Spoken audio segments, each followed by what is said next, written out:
The sound of splintering wood echoed through the narrow alley as Marcus Rivera's hammer struck the final nail into what would become his masterpiece of kindness. He didn't know that the simple wheelchair ramp he was building in the pre-dawn darkness would change his life forever, or that the quiet 8-year-old boy he'd glimpsed struggling up concrete steps each morning was heir to one of the largest mining fortunes in North America. Before we jump back in, tell us where you're tuning in from, and if this story touches you, make sure you're subscribed, because tomorrow, I've saved something extra special for you. Marcus wiped the sweat from his weathered hands as the first hints of sunrise painted the Denver sky in soft pastels. His toolbox sat heavy beside him, filled with supplies he'd scrounged from 3 different construction sites over the past week. Every piece of lumber, every screw, every bracket had been salvaged from his legitimate work during the day, carefully collected and stored in his cramped studio apartment above the laundromat. The house before him stood modest and worn, its white paint peeling in long strips that curled like old photographs. A chain-link fence surrounded a small yard where dandelions pushed through cracks in the sidewalk. It wasn't much different from his own building, part of a working-class neighborhood where people minded their own business and helped when they could without making a big show of it. For 3 months, Marcus had watched the same routine unfold each morning. A woman with tired eyes and graying hair would emerge from the house, struggling to maneuver a wheelchair down 3 concrete steps that might as well have been mountains. The boy in the chair never complained, never made a sound, just gripped the armrests as his mother wrestled with the impossible angles and his father pushed from behind, both parents sweating and straining just to get their son to the van parked at the curb. The boy's name was Daniel. Marcus had learned from overhearing neighborhood conversations. 8 years old, born with spina bifida, and according to the whispered updates shared over backyard fences, his condition was getting worse. The family had moved in 6 months ago, refugees from some distant tragedy that no one spoke about directly, but everyone seemed to understand in the way that struggling people recognize each other's pain. Marcus understood that pain intimately. He'd been building things with his hands since he was 12, when his own father walked out and left him to figure out how to fix everything that broke in their falling-apart house. His mother worked double shifts at the diner, so it fell to Marcus to patch the roof when it leaked, to jimmy the lock when the front door stuck, to splice electrical wires when the lights went out. By the time he turned 18, he could build anything, fix anything, make something from nothing. But life had other plans. A back injury on a construction site when he was 25 left him with chronic pain and a settlement that barely covered his medical bills. Jobs became harder to find, and harder still to keep when his back seized up in the middle of a shift. Now, at 32, he scraped together work where he could, fixing cabinets for elderly neighbors, building custom shelves for small businesses, taking cash jobs that didn't require background checks or employment verification. He lived paycheck to paycheck, sometimes paycheck to prayer, but he'd never forgotten the weight of watching his mother struggle alone. When he saw Daniel's parents fighting those concrete steps every morning, something in his chest tightened with recognition. The ramp took shape slowly in the gray morning light, a gentle slope that would transform those 3 impossible steps into a smooth pathway. Marcus had calculated the angle precisely, ensuring it met ADA requirements even though no inspector would ever see it. The wood was mismatched, some pieces stained darker than others, but every joint was solid, every surface sanded smooth. This wasn't charity work or a tax write-off. This was one human being seeing another's struggle and deciding to act. As the sun climbed higher, windows in nearby houses began to glow with early morning activity. Soon, Daniel's parents would emerge for their daily wrestling match with gravity and concrete. But today would be different. Today, for the first time in 6 months, getting their son to his medical appointments wouldn't require superhuman strength and careful choreography. Marcus packed his tools quietly, his back aching from the 4 hours of work he'd put in since 3 in the morning. He'd taken 2 extra strength pain relievers and knew he'd pay for this exertion later, but some things were worth the cost. He was halfway down the alley when he heard the front door open. The silence that followed was so complete it seemed to echo. Then came a sound Marcus had never heard before. A small voice, young and clear and filled with wonder. "Mom, look, someone built us stairs we can use." Marcus paused at the mouth of the alley, close enough to hear, but far enough to remain unseen. The woman's voice cracked when she spoke, and he could picture her covering her mouth with her hands, overwhelmed by the simple gift of not having to struggle. "Who would do this, Daniel? Who would build this for us?" "Maybe an angel," the boy replied with the matter-of-fact wisdom that children sometimes possess. "Angels fix things, right?" Marcus smiled to himself and kept walking. He had work to do, bills to pay, and a back that was already reminding him that acts of kindness often came with physical consequences. But for the first time in months, maybe years, he felt like he'd done something that mattered beyond survival. The neighborhood buzzed with quiet speculation over the next few days. Marcus made it a point to walk past the house at different times, never lingering but always checking to make sure his construction was holding up. The ramp worked perfectly. Daniel rolled up and down it with the easy confidence of a child who'd been given back a piece of independence, while his parents moved with less tension in their shoulders, less desperation in their eyes. On Thursday morning, Marcus was replacing rotted floorboards in Mrs. Chen's kitchen when she mentioned the mysterious carpenter who'd helped the family with the disabled boy. "Whoever did it knew what they were doing," she said, handing him a cup of coffee that was stronger than motor oil and twice as necessary. "Perfect angle, solid construction. Had to be a professional." Marcus nodded non-committally and focused on his measurements. He'd learned long ago that the best good deeds were the anonymous ones. Partly because recognition was often followed by requests he couldn't afford to fulfill, and partly because charity felt different when it came with expectations attached. That afternoon, walking home from a job installing shelves at a bookstore, Marcus saw Daniel in the front yard for the first time. The boy sat in his wheelchair at the bottom of the ramp, drawing in a sketch pad while his mother watered a small garden she'd started near the fence. The scene looked so normal, so peacefully domestic, that Marcus felt a warm satisfaction settle in his chest. As he passed, Daniel looked up from his drawing and waved. It was a simple gesture, nothing more than a child acknowledging a passing stranger, but something about it made Marcus pause. The boy's eyes held an unusual depth, a gravity that seemed older than his 8 years. "Nice day for drawing," Marcus said, approaching the fence. Daniel smiled, an expression that transformed his entire face. "I'm drawing the ramp. Someone built it for us, and I want to remember exactly how it looks." Marcus glanced at the sketchpad and was surprised by the detail and precision of the drawing. The boy had captured not just the shape of the ramp, but the grain of different pieces of wood, the specific placement of each supporting bracket. "You're a good artist," Marcus said genuinely. "My dad says I get it from my grandfather.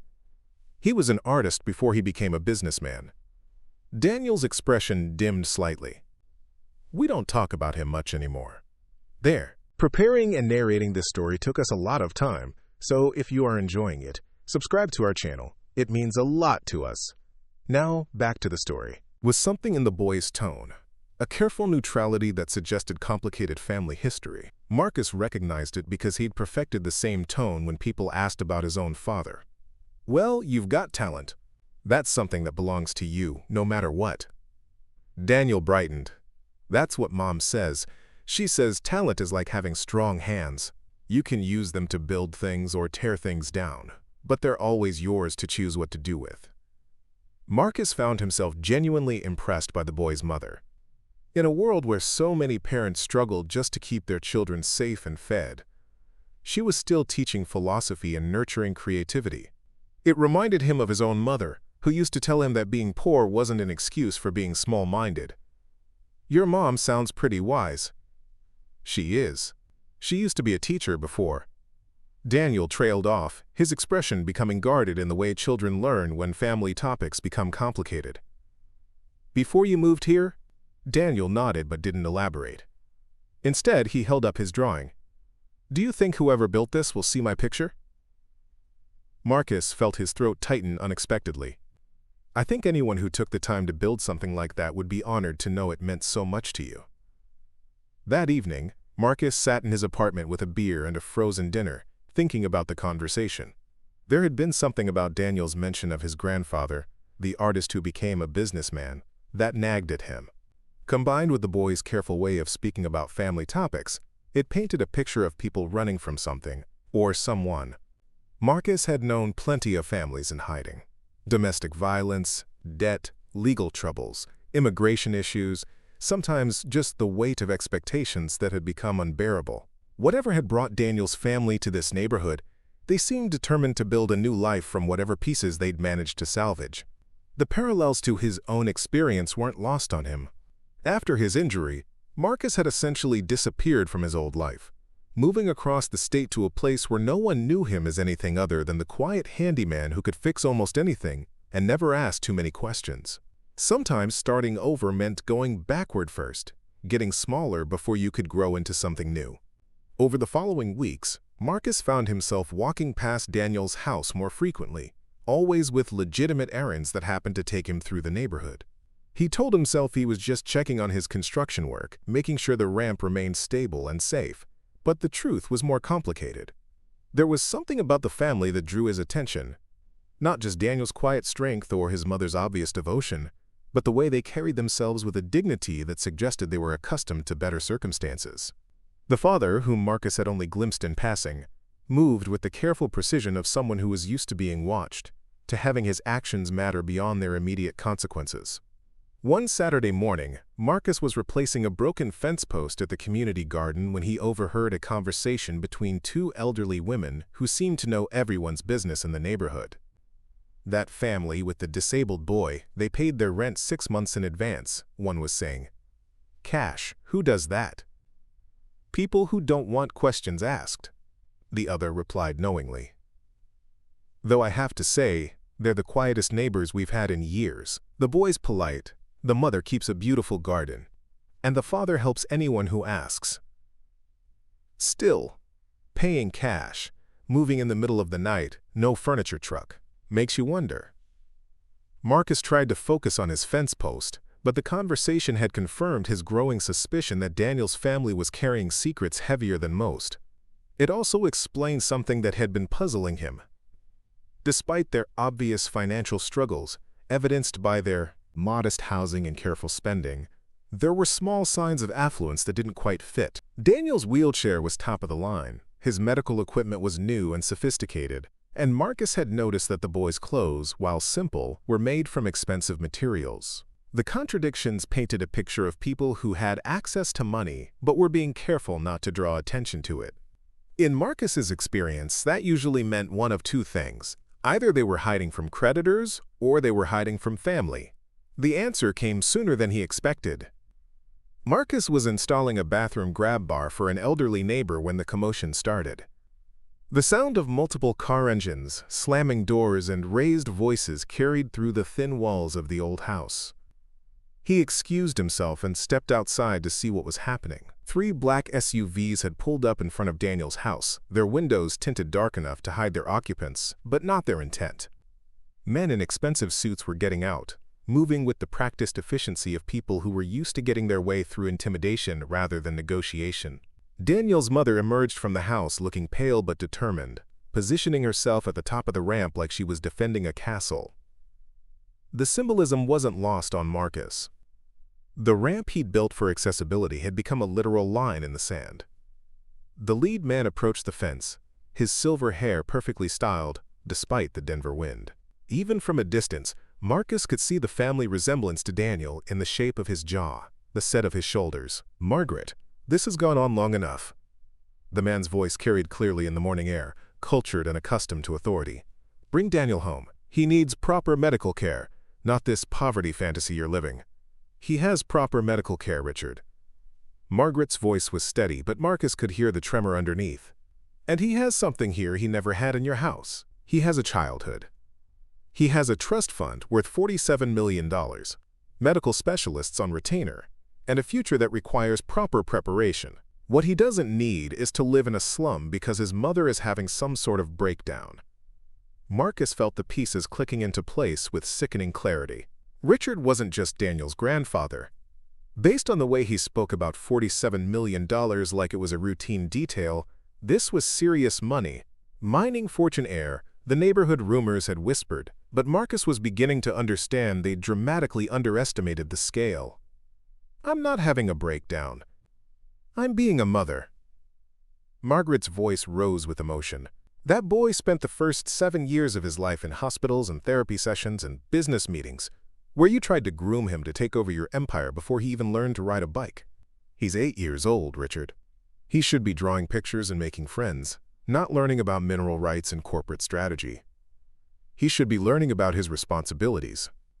The Westfield Mining Corporation doesn't run itself, and Daniel is the last of the line. Every day you keep him here is a day stolen from his preparation. Westfield Mining. Marcus's hands clenched involuntarily. Every construction worker in Colorado knew that name. One of the largest mining operations in North America, with tentacles reaching into everything from copper extraction to rare earth minerals. The kind of generational wealth that came with expectations as heavy as the ore they pulled from the ground. Maybe there's a reason the line ends with Daniel. Margaret shot back. Maybe the universe is trying to tell you something about building empires on the backs of people who have nothing while you have everything. Richard's expression hardened. Philosophical discussions aside, Margaret, you've had your year of playing house in poverty. It's time to come home. Daniel needs surgery, proper physical therapy, and educational resources you cannot provide here. Daniel needs love, acceptance, and the chance to be a child instead of a corporate heir in training. Those are things your money can't buy, and apparently things you can't provide. Marcus watched the confrontation unfold with growing anxiety. He could see Daniel's face at the window, pale and frightened, and Marcus realized that the boy was watching his future being decided by adults who seemed to have very different ideas about what childhood should look like. The standoff continued for another 20 minutes, with Richard's associates making phone calls and Margaret refusing to budge from her position at the top of the ramp. Finally, Richard played what was clearly meant to be his winning card. Margaret, I've been patient because you're grieving Thomas, but your husband is gone, and your emotional state cannot be allowed to jeopardize Daniel's future any longer. I have legal custody papers being prepared. If you don't come home voluntarily, I'll have Daniel removed from your care. The words hit Margaret like a physical blow. She staggered backward, one hand reaching for the railing of the ramp to steady herself. Marcus saw the exact moment when her defiance crumbled into desperation. You can't do that, I'm his mother. You're a widow with no income, no permanent address, and a history of defying court orders regarding Daniel's medical care. I'm his grandfather with unlimited resources and a team of lawyers who specialize in family court. How do you think that plays out? Marcus had heard enough. Without fully thinking through the consequences, he found himself walking across the street toward the confrontation. He had no plan, no legal standing, and no business inserting himself into a family dispute between people who operated in completely different financial universes than he did. But he'd built that ramp with his own hands, and watching it become the battleground for a fight that would determine whether Daniel got to keep his childhood felt personal in a way that defied logic. "Excuse me," Marcus called out as he approached the fence. "I'm sorry to interrupt, but I wanted to make sure my construction work wasn't causing any problems." Richard turned to examine Marcus with the calculating gaze of a man who was used to categorizing people by their potential usefulness. What he saw was clearly not impressive. A man in work clothes with calloused hands and the kind of tan that came from outdoor labor rather than golf courses. "Your construction work?" Richard's tone suggested that the idea of Margaret hiring a contractor was somehow suspect. "The wheelchair ramp. I built it a few weeks ago." Marcus gestured toward his handiwork. "Just wanted to make sure it's holding up properly, meeting the family's needs." Margaret looked at Marcus with surprise and dawning understanding. "You built the ramp? You're the one who—" Marcus nodded, feeling suddenly self-conscious under the scrutiny of both families and Richard's associates. "I noticed Daniel was having trouble with the front steps. Figured I could help solve that problem." Richard's expression shifted to something that might have been curiosity mixed with suspicion. "And what did Margaret pay you for this service?" The question hung in the air like a challenge. Marcus realized he was at a crossroads moment, where his answer could either support Margaret's position or undermine it completely. "Nothing," Marcus said simply. "Sometimes neighbors help neighbors. That's how communities work." "Neighbors," Richard repeated the word like it tasted foreign. "And what exactly is your profession, neighbor?" "I'm a carpenter. I fix things, build things, help people solve problems that require tools and wood and time." "I see. And in your professional opinion, is this an appropriate living situation for a child with Daniel's medical needs?" Marcus felt the trap in the question but decided to walk into it anyway. "In my opinion, any place where a child is loved, protected, and given room to grow is appropriate. Daniel seems happy here. His mother clearly adores him. They've got a community that looks out for them. Seems like all the important things are covered. Richard's smile was thin and sharp. The important things. And what about his medical care, his education, his future financial security? I figure love and security come first. The rest is just details that can be worked out by people who want what's best for the kid. The words came out stronger than Marcus had intended, and he realized he'd just essentially called Richard's motives into question in front of witnesses.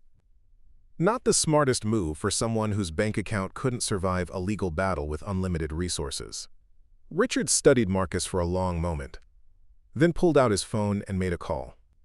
Marcus couldn't hear the conversation, but he watched Richard's expression grow increasingly satisfied.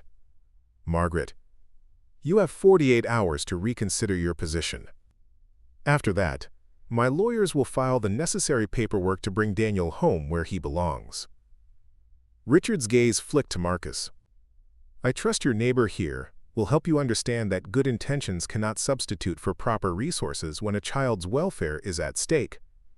With that, Richard and his associates climbed back into their SUVs and drove away, leaving in silence that felt heavy with unspoken consequences. Margaret sank onto the top step of the ramp, her face buried in her hands. Marcus wanted to offer comfort, but wasn't sure what he could say that wouldn't sound hollow given the scope of the forces aligned against her. Finally, Daniel appeared in the doorway, maneuvering his wheelchair carefully onto the ramp. He rolled down to where his mother sat and reached out to take her hand. "Mom, was that grandfather?" Margaret nodded without looking up. "Is he going to make us go back?" "I don't know, sweetheart. I'm trying to figure out what to do." Daniel was quiet for a moment, then looked at Marcus. "You built our ramp." It wasn't a question, and Marcus realized the boy had probably figured it out from their conversation by the fence weeks ago.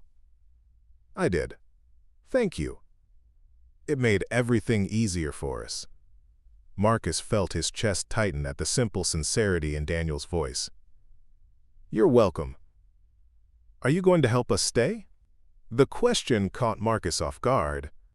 How could an 8-year-old with spina bifida understand the complexity of the situation well enough to recognize that they needed help from unexpected sources? "I'll do what I can," Marcus heard himself say, though he had no idea what that might involve. That evening, Marcus sat in his apartment trying to process what he'd witnessed. The Westfield Mining Corporation wasn't just wealthy, it was influential on a scale that could crush regular people without even noticing. Richard Westfield had the resources to make Margaret's life impossibly difficult through legal channels that Marcus couldn't even imagine, much less counter. But there had been something in Daniel's eyes, a quiet desperation that reminded Marcus of his own childhood, watching his mother fight battles she couldn't win against forces too big to understand. Sometimes the only thing that mattered was that someone stood with you, even if they couldn't change the outcome. Marcus spent the next day making phone calls and doing research. He discovered that Margaret's husband Thomas had died in a car accident 8 months ago, and that she'd moved to Denver shortly afterward. The timing suggested she'd been running from Richard's control since her husband's death, trying to give Daniel a normal childhood away from the pressures of inheriting a mining fortune. He also learned that Colorado had strong grandparents' rights laws, but that a mother's rights were generally considered paramount unless there was evidence of abuse or neglect. The problem was proving that Margaret could provide adequately for Daniel's specialized medical needs without acknowledging the family wealth she was trying to escape. On Wednesday afternoon, Marcus was surprised to find Margaret waiting for him when he got home from work. She stood beside the entrance to his building, looking nervous but determined. "I wanted to thank you properly for what you did yesterday," she said, "and for the ramp. Daniel told me you two had talked, and he figured out you were the one who built it. It wasn't a big deal. I saw a problem I could solve. It was a big deal to us. It was the first time since we moved here that I felt like someone saw us as people, instead of either charity cases or problems to be managed." Marcus unlocked the building's front door and held it open for her. "Would you like to come up? I've got coffee and some ideas I wanted to run past you." Margaret hesitated, then nodded. "I'd like that." Marcus's apartment was small and sparse, furnished with pieces he'd built himself or rescued from construction site dumpsters, but it was clean and organized. With tools arranged precisely on a workbench that dominated one wall, and books stacked neatly on shelves he'd custom-fitted into the awkward corners. Margaret examined his work while he made coffee. "You're very skilled. This is beautiful craftsmanship." "Thanks. I learned early that if you can't afford to buy quality, you better learn to build it yourself." She smiled at that, the first genuine expression of humor he'd seen from her. Thomas used to say something similar. He grew up wealthy, but his father made him work construction summers during college. Said he wanted his son to understand what real work looked like. Smart man. What did he think about Daniel inheriting the mining business? Margaret's expression darkened. He hated it. Said the company had become something his grandfather never would have recognized, focused more on stock prices than the communities where they operated. He was trying to find a way to restructure things, make it more ethical, but he died before he could make the changes. Richard blamed Thomas's idealism for the company's stock performance. Said Daniel would need different guidance, more practical leadership. Margaret's voice carried a bitterness that suggested old arguments and deeper wounds. He started talking about Daniel's education, his preparation, before Thomas was even buried. Marcus handed her a cup of coffee and sat down across from her at the small table he'd built from reclaimed barnwood. "What would happen if you just disappeared again? Moved somewhere Richard couldn't find you?" "I thought about that. But Daniel needs medical care I can't provide on my own, and running indefinitely isn't fair to him. He deserves stability, friends. A place he can call home. And Richard knows all of that. Richard knows exactly what pressure points to apply. He's been doing business deals longer than I've been alive." Marcus was quiet for a moment, thinking. Then an idea started to form, crazy and probably unworkable, but potentially effective in ways that conventional approaches wouldn't be. What if you didn't have to choose between Daniel's medical needs and his childhood? What if there was a way to provide both without giving Richard control? Margaret looked at him skeptically. "I don't have the resources to fight a custody battle against unlimited money. But you might have something Richard wants more than legal victory." "Such as?" Marcus leaned forward, his voice dropping as if he was afraid someone might overhear. "What if Daniel chose to give up his inheritance? What if he legally renounced his claim to the mining company?" Margaret's eyes widened. "He's 8 years old. He can't make legal decisions like that." "Not now, but the threat might be enough to change Richard's calculus.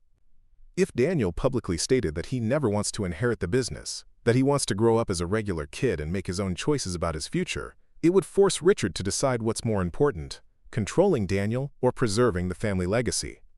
Richard would never believe an 8-year-old came up with that idea on his own. No, but he might believe that Daniel's mother and a local carpenter who believes in children's rights came up with it together, especially if we make it clear that fighting for custody will result in exactly the kind of public attention that large corporations try to avoid. Margaret stared at him. "You're talking about going to war with one of the most powerful families in Fees, Colorado. I'm talking about giving you leverage. Right now, Richard holds all the cards because you're fighting on his terms, in his system, with his rules. But there are other kinds of pressure that money can't easily counter." "Such as?" Marcus pulled out his phone and showed her a news article he'd found during his research. "Westfield Mining has been fighting environmental lawsuits for the past 3 years. Community groups, indigenous rights organizations, environmental activists.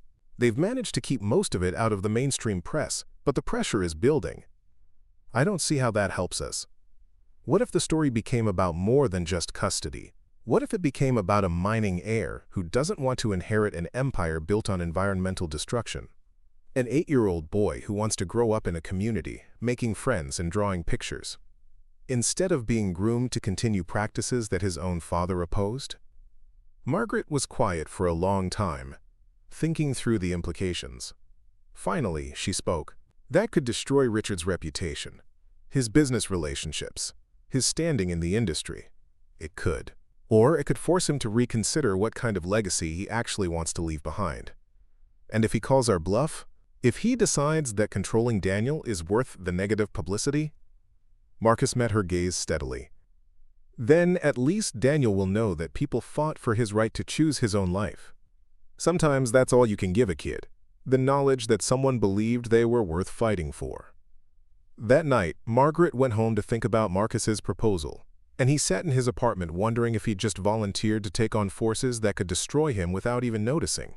But every time he started to second-guess himself, he remembered Daniel's face at the window, watching adults decide his future without consulting him about what he actually wanted. Marcus had grown up poor, but he'd grown up free to make his own mistakes and chase his own dreams, even when those dreams didn't work out the way he'd hoped. The idea that an 8-year-old boy might be robbed of that same freedom because he'd been born into too much money instead of too little struck him as fundamentally wrong.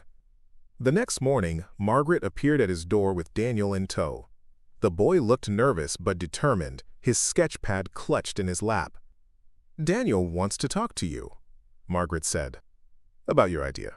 Marcus invited them in and made hot chocolate while Daniel maneuvered his wheelchair around the small space, examining the tools and books with the curiosity of a child who wasn't often allowed to explore freely. "Mom told me about what you said," Daniel began once they were all settled, "about me not having to inherit grandfather's company." "That's right. Just because someone leaves you something doesn't mean you have to take it. But what if I want to take it and make it different? What if I want to fix the things Daddy said were wrong?" Marcus was impressed by the complexity of Daniel's thinking. That would be your choice too. The important thing is that it would be your choice, made when you're old enough to understand what it means. Daniel was quiet for a moment, then pulled out his sketch pad. "I drew something I want to show you." The page he opened to showed the ramp Marcus had built, but not as it existed now. In Daniel's drawing, the ramp connected to a larger structure, a community center with wide doorways and gentle slopes, where children in wheelchairs played alongside children who could walk.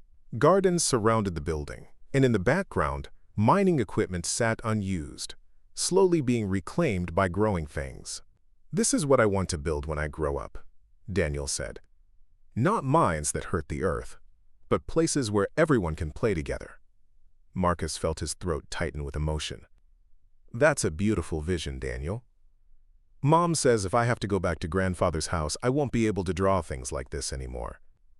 He'll make me learn about business and numbers instead of art and helping people." "What do you want to do?" Daniel's answer came without hesitation.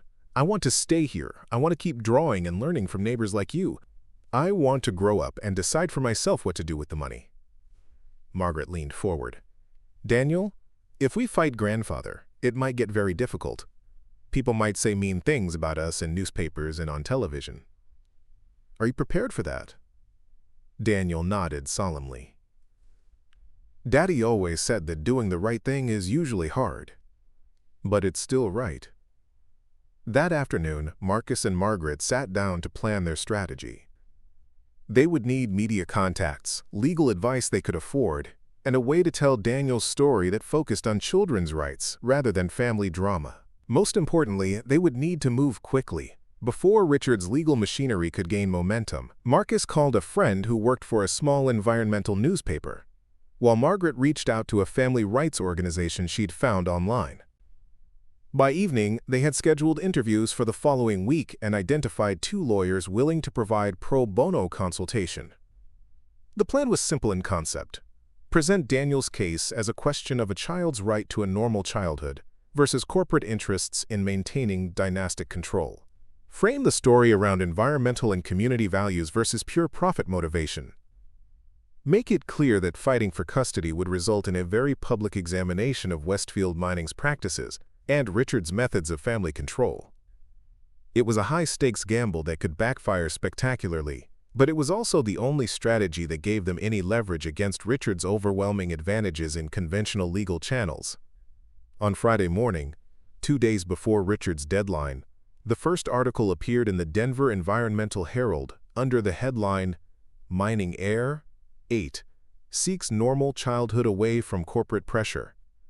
The piece featured quotes from Margaret about Thomas's environmental concerns, Daniel's drawings of community spaces, and Marcus's perspective as a neighbor who'd witnessed the family's attempt to build a normal life. The article was picked up by 3 larger publications by noon, and by evening, #LetDanielChoose was trending on social media, with environmental groups and children's rights activists sharing Daniel's story and his drawings of a better world. Richard's response was swift and predictable. His lawyers filed emergency custody papers on Friday afternoon, accompanied by a media statement describing Margaret as an unstable widow who was exploiting her son's disability for activist purposes. But something unexpected happened. The story had struck a chord with people who understood the struggle between family expectations and personal dreams, between corporate interests and community values. Messages of support poured in from across the country, many accompanied by small donations to help with legal expenses. More importantly, several former Westfield mining employees reached out with stories about environmental corners cut, communities displaced, and workers injured. The custody battle was becoming part of a larger conversation about corporate responsibility and generational wealth. By Sunday morning, Richard faced a choice: continue the custody fight and risk turning his grandson into a symbol of corporate overreach, or find a different way to resolve the situation that didn't involve public battles over family control. Marcus was repairing a fence behind his building when the black SUV pulled up. This time, Richard came alone, without his entourage of lawyers and associates. He looked older than he had 5 days earlier, worn down by battles he wasn't accustomed to fighting in public. "Mr. Rivera, I'd like to speak with you." Marcus set down his hammer and wiped his hands on his jeans. "About what?" "About finding a solution that serves Daniel's interests without destroying my family's legacy." "I'm listening." Richard studied Marcus carefully, as if trying to understand how a carpenter had managed to outmaneuver a team of corporate lawyers. "You've created a situation where fighting for my grandson makes me look like the villain in a story about children's rights and environmental responsibility. I've created a situation where Daniel's voice gets heard. Whether that makes you look like a villain depends on how you respond to what he's saying. And what exactly is he saying? That he wants to be a kid. That he wants to make his own choices about his future. That he's more interested in building communities than extracting resources from the ground." Richard was quiet for a long moment. "Thomas felt the same way. I thought it was youthful idealism that he'd outgrow. Maybe it wasn't something to outgrow. Maybe it was something to listen to. The mining business built this family, Mr. Rivera. It's provided security and opportunity for 4 generations. And maybe it's time for the 5th generation to decide what they want to build with that security and opportunity." Richard nodded slowly, as if arriving at a conclusion that had been inevitable from the beginning. "What would it take for you to stop this media campaign?" "It's not my campaign to stop. It's Daniel's story, and he deserves to tell it until someone listens to what he actually wants." Richard's shoulders sagged slightly. "And what does he want? To grow up here with his mother making friends and drawing pictures? To decide for himself when he's older what to do with the inheritance you're so worried about preserving? You're asking me to walk away from everything I've built. I'm asking you to trust that what you built might be strong enough to survive being transformed by someone who loves it differently than you do. Up next, you've got 2 more standout stories right on your screen. If this one hit the mark, you won't want to pass these up. Just click and check them out."